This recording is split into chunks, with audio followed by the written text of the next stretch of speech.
Hello everyone and welcome back to our channel where we show you step-by-step guides and tutorials. So in today's video, I'll show you how you can log into your Arrima online portal. So without further ado, let's get straight into the video. First of all, open up a browser of your choice and then search for Arrima login. Then select the second link which says Arrima portal government and something in French. Then select the option which says access online services. This will take you to the page where you need to enter your email address and your password to get logged in. Enter your email address and then your password. And once you've done that, simply select login. Or if you don't have an account, you can simply select create an account to make one. And that's how you log into your Arrima account.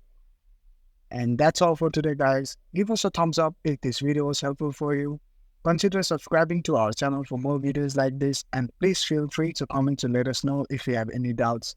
Also, don't forget to hit the bell icon so you get notified every time we post a video. Thank you for watching and have a great day.